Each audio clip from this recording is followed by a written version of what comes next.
Muy bien, hermanos, continuamos con nuestras lecciones.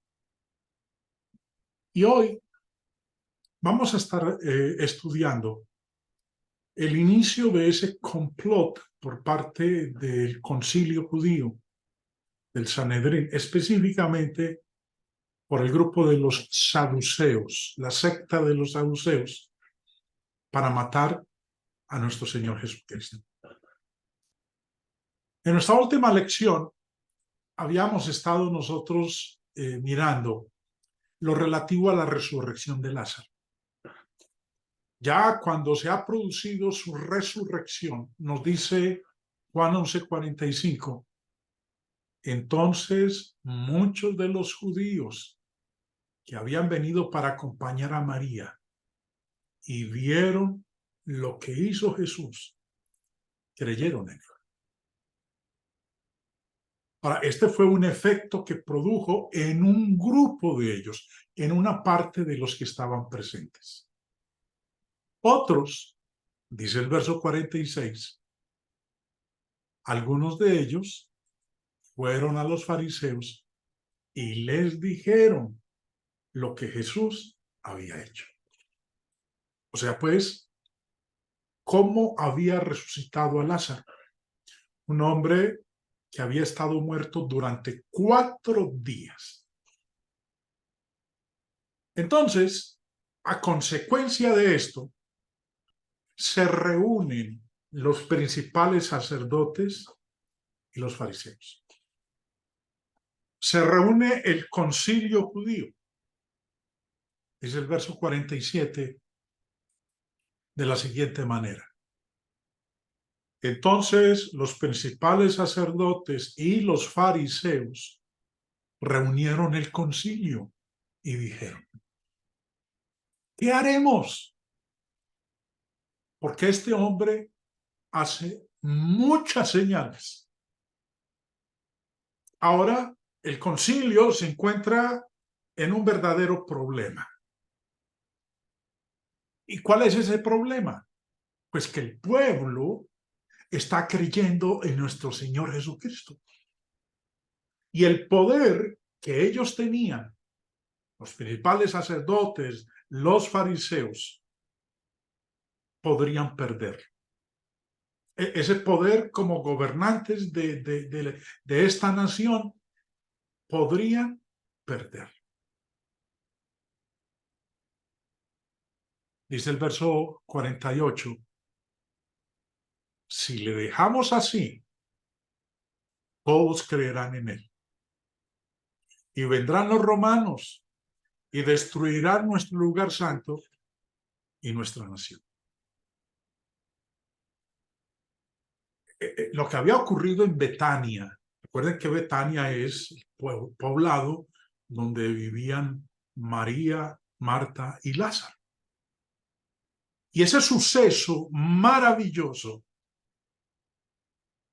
obliga entonces al concilio judío a intervenir. Era imposible que ellos siguieran dejando actuar a Jesús, porque todo el pueblo acabaría por seguirle. Por eso dice ahí el verso 48, si le dejamos así, todos creerán en él. Así entonces fue necesario que el Sanedrín, el concilio, encontrara una solución a esa situación. Señor Barclay, en su comentario, hablando de el concilio judío y de quiénes eran los que conformaban el concilio judío, dice, en el Sanedrín estaban tanto los fariseos como los saduceos. 2 de las 3 sectas principales del judaísmo. Los fariseos no eran un partido político. Su único interés era vivir de acuerdo con la ley en todos sus detalles. Aún, recordemos como lo hemos estudiado en otras lecciones, añadiendo mandamientos de hombres, doctrinas de hombres, totalmente ajenas a la palabra de Dios. Y no les importaba quién los gobernaba, con tal que se les permitiera seguir su obediencia meticulosa a la ley. Por otra parte, estaban los saduceos, que eran intensamente políticos. Entonces, vemos aquí lo que nos explica señor Barclay, estos dos grupos religiosos dentro del judaísmo. Los fariseos, que no les importaba la política, no eran un partido político, su énfasis, su interés era guardar la ley con todas sus minucias, con todas sus añadiduras que ellos habían realizado. Pero el otro grupo, los saduceos, sí estaban interesados en la política. Nos sigue diciendo el señor Barclay, los saduceos eran el partido aristocrático y rico, eran el partido colaboracionista, con tal que se les permitiera retener sus riquezas, comodidades y posición de autoridad. Estaban dispuestos a colaborar con Roma, cosa que no era con los fariseos. Todos los principales sacerdotes eran saduceos. Y está claro que eran ellos los que dominaban el Sanedrín. Es decir, que fueron los saduceos los que dijeron todo. Ellos son entonces los que van a buscar la manera de encontrar el medio para matar a nuestro Señor Jesucristo. Continuamos con la lectura, versículo 49. Entonces Caifás, uno de ellos, sumo sacerdote aquel año, les dijo: vosotros no sabéis nada. Lo interesante es que Juan, el apóstol Juan, nos lo retrata a Caifás con unas pinceladas magistrales. Nos describe de una manera bien detallada cómo eran los saduceos. Señor Barclay, hablando de ellos nuevamente, de los saduceos, que eran los que dominaban en el concilio, dice: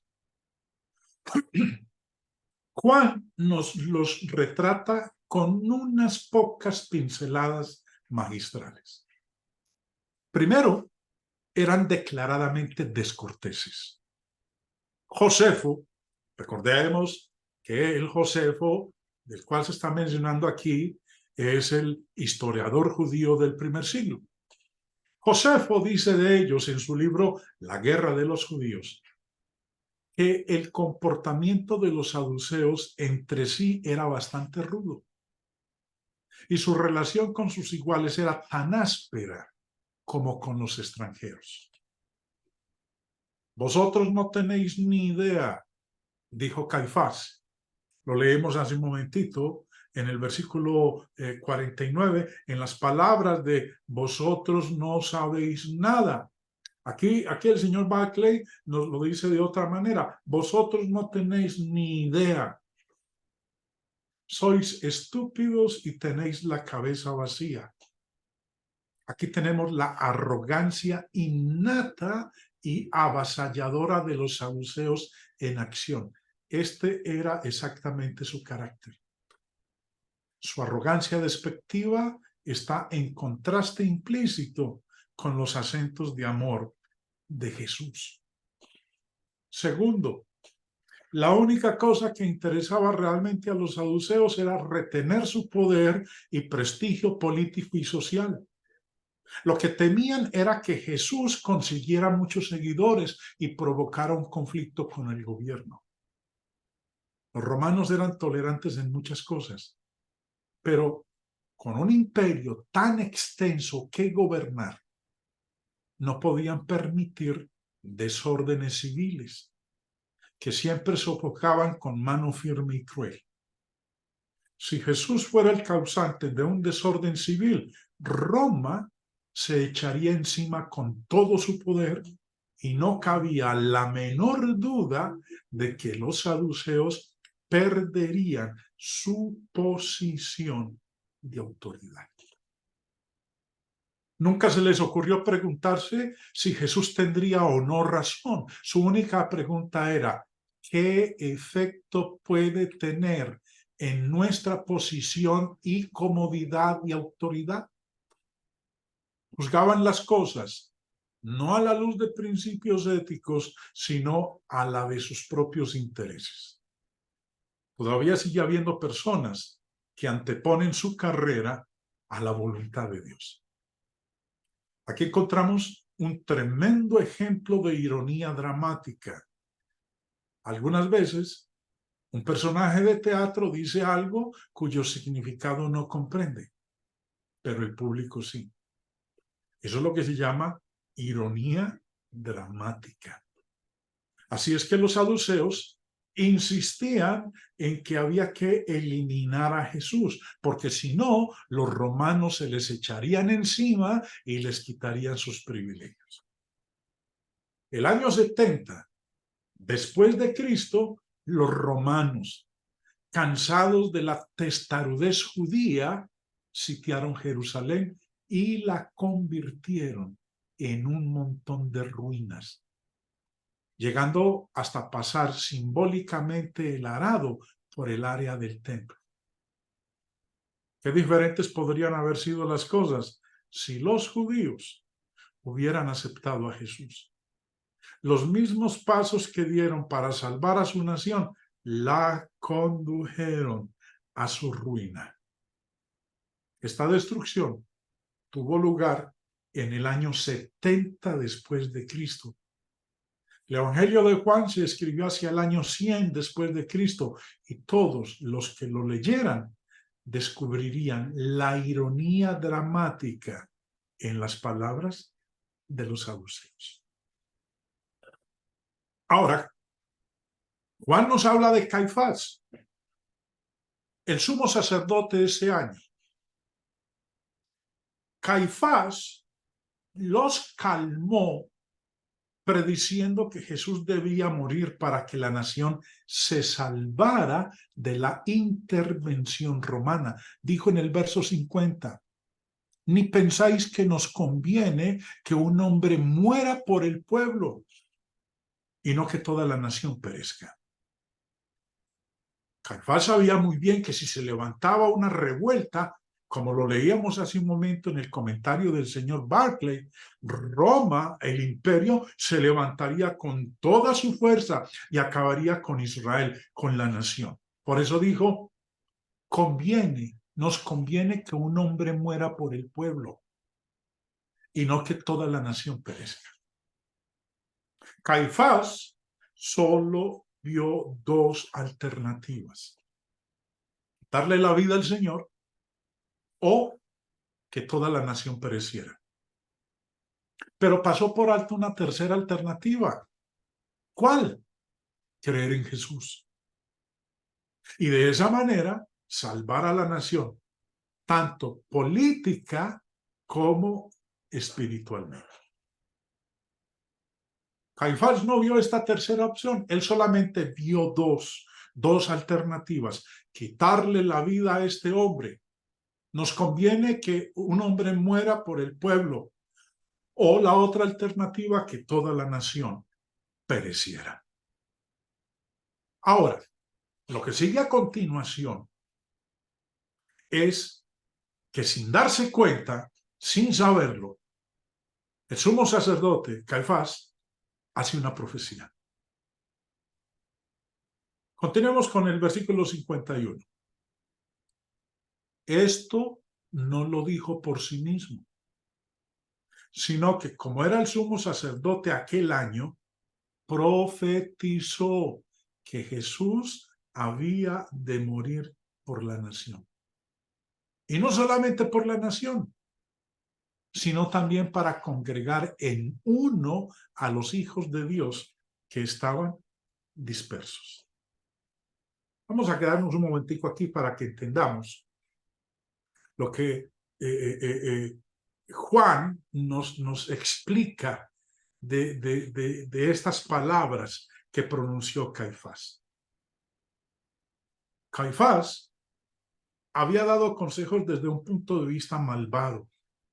En otras palabras, tenía en mente solo el aspecto físico de encontrar una manera de callar a Jesús y a las multitudes que ahora creían en él. Sin embargo, habló una verdad con implicaciones espirituales, de las cuales él no era consciente, y sin saberlo, hizo una profecía verdadera. Y es que el Señor Jesús iba a morir por todos, no solo por el pueblo judío, no solamente por la nación, sino también por los gentiles. El tema de la profecía, como dice el verso 51, era que Jesús iba a morir por la nación, por el pueblo judío. Ahora, es algo tremendo lo que aquí se profetiza. Que Jesús iba a morir, primero, por la nación de Israel. Pero no solamente por la nación de Israel, sino también iba a morir por otros. En este verso 51, la parte inicial de la profecía es Jesús ha de morir por la nación. Y la segunda parte de la profecía, y no solamente por la nación. Cuando dice, y no solamente por la nación, nos incluye, lo incluye a usted, me incluye a mí, incluye al mundo gentil. Las personas por las que Jesús murió, primero que todo, fue el pueblo judío. Y también, con su muerte, ella abarcaría no solamente a la nación, sino que, como dice ahí en la segunda parte, sino también para congregar en uno a los hijos de Dios que estaban dispersos. Cuando el Señor Jesús vino, recordemos que algo que nos enseña el Espíritu Santo es que habían dos pueblos, el pueblo judío y el pueblo gentil. Y en la carta a los Efesios, en el capítulo 2, el apóstol Pablo habla de cómo se convirtieron en un pueblo, fueron congregados en uno. Los que eran nación de Dios y los que no eran nación de Dios. Los judíos y los gentiles. Por eso dice, verso 52, sino también para congregar en uno a los hijos de Dios que estaban dispersos. Es más, recordemos lo que Pablo dice en Efesios 2. Porque Él es nuestra paz, que de ambos pueblos hizo uno. Por eso habla aquí, para congregar en uno a los hijos de Dios que estaban dispersos. Verso 14 nuevamente de Efesios 2, que de ambos pueblos hizo uno, del pueblo judío y del pueblo gentil hizo uno, el pueblo cristiano, derribando la pared intermedia de separación, aboliendo en su carne las enemistades, la ley de los mandamientos expresados en ordenanzas y nuevamente para crear en sí mismo de los dos un solo y nuevo hombre, ya no judío, ya no gentil. Ese un solo y nuevo hombre es el cristiano, haciendo la paz. Y mediante la cruz, reconciliar con Dios a ambos en un solo cuerpo. Ese cuerpo, lo sabemos muy bien y lo recordamos, que hace referencia es a la iglesia. Un solo cuerpo, una sola iglesia. y vino y anunció las buenas nuevas de paz a vosotros que estabais lejos y a los que estaban cerca, porque por medio de él los unos y los otros, los judíos y los gentiles, los que eran nación de Dios y los que no eran nación de Dios, tenemos entrada por un mismo espíritu al Padre. Así que ya no sois extranjeros ni advenedizos, sino conciudadanos de los santos y miembros de la familia de Dios. Eso es, hermanos, lo que iba a llevar a cabo la muerte de nuestro Señor Jesucristo. La reconciliación de dos naciones, la nación judía y la nación gentil. Cristo, hermanos, es como un enorme imán que atrae hacia sí todos los corazones. Y al atraer hacia sí a todos los que creen, se convierte en el gran centro de unidad, congrega a todos en uno, hace de todos una congregación. Así que todos los verdaderos creyentes de todos los lugares y de todas las épocas tienen su punto de reunión en Cristo. Porque como lo dice el verso 52, para congregar, para reunir en uno a los hijos de Dios que estaban dispuestos. A partir de ese momento, y recuerden que esta fue la profecía que Caifás pronunció sin saberlo, sin entenderlo. Una profecía verdadera, una profecía que se hizo realidad y que hasta el día de hoy sigue teniendo vigencia. A partir de ese día, dice el verso 53, así que desde aquel día acordaron matarle. Como consecuencia de este complot por parte del concilio judío de matar al Señor, entonces lo que él decide es ya no andar más abiertamente entre los judíos. Dice el verso 54, por tanto, Jesús ya no andaba abiertamente entre los judíos, sino que se alejó de allí a la región contigua al desierto. Ahora, recuerden que el Señor está en Betania, ha resucitado a Lázaro. Betania queda como a unos 3 kilómetros de Jerusalén. Se ha reunido el concilio y Jesús entonces se entera del complot que el concilio, el Sanedrín judío, ha urdido con tal de quitarle la vida. Por eso se aleja de allí, se va de Betania a la región contigua al desierto, a una ciudad llamada Efraín. Ustedes ven ahí en el mapa la ubicación de esta ciudad, de este poblado, Efraín, y se quedó allí con sus discípulos. Efraín, la ciudad de Efraín, a diferencia de Betania, que quedaba a unos 3 kilómetros de Jerusalén, Efraín quedaba a unos 32 kilómetros de Jerusalén. Ya el Señor Jesús no jugaba con el peligro innecesariamente. Él estaba dispuesto a entregar su vida, pero no a malgastarla temerariamente antes de terminar su vida. Así es que se retiró, como acabamos de leer aquí en el verso 54, a un pueblo que se llamaba Efraín, al norte de Jerusalén.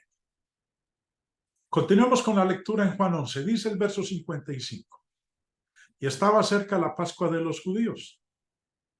Y muchos subieron de aquella región a Jerusalén antes de la Pascua para purificarse. Está la Pascua, hermanos, en la cual el Señor Jesucristo es crucificado. ¿Sabe? Estamos ya a días, a unas cuantas semanas, ya no 3 meses, sino unas pocas semanas en las cuales el Señor va a ser crucificado. Para entonces ya empezaba a Jerusalén a llenarse de gente. Y antes de participar en ninguna fiesta, los judíos tenían que purificarse ritualmente. Dice ahí la parte final, el verso 55, muchos subieron de aquella región a Jerusalén antes de la Pascua para purificarse. La impureza se podía contraer al tocar un número considerable de cosas y de personas. Muchos de los judíos, por tanto, se adelantaban para llegar a la ciudad a tiempo, para hacer las ofrendas necesarias y realizar las abluciones para estar seguros de que estaban ritualmente limpios. La ley decía, todos los varones tienen que purificarse antes de la fiesta. Y esas purificaciones se llevaban a cabo en el templo. Requerían tiempo y mientras los judíos se reunían en grupitos expectantes, sabían lo que pasaba. Sí, sigue la lectura diciendo, y buscaban a Jesús. Y estando ellos en el templo, se preguntaban unos a otros, ¿qué os parece? ¿No vendrá la fiesta? Ellos sabían de la contienda entre el Señor Jesús y las autoridades. Y la gente siempre estaba interesada en el que se enfrenta valientemente con riesgos imprevisibles. Se preguntaban si aparecería en la fiesta y concluyeron que no le sería posible. Cuando las multitudes comenzaron a reunirse para la Pascua, comenzaron a preguntar acerca de Jesús. Dice el verso 57, y los principales sacerdotes y los fariseos habían dado orden de que si alguno supiese dónde estaba, lo manifestase para que le prendiese. Los gobernantes estaban decididos a impedir que Jesús hiciera más conversos. Por lo tanto, dieron la orden de que Jesús fuera arrestado si alguno supiera su paradero. Lo que vamos a empezar a estudiar, hermanos, en nuestra próxima lección, ya son los últimos días del ministerio de nuestro Señor Jesucristo. Como acabamos de leer, se estaba acercando la fiesta de la Pascua. Es en esa fiesta que el Señor Jesús va a instituir su cena. Después de que instituye su cena, Judas lo va a traicionar y va a culminar 2 días después con la muerte de nuestro Señor Jesucristo. 3 días después de su arresto, con su resurrección de entre los muertos. Pero aquí quedamos en este punto particular y en el día de mañana pues vamos a seguir con nuestro tema del ministerio de nuestro Señor Jesucristo.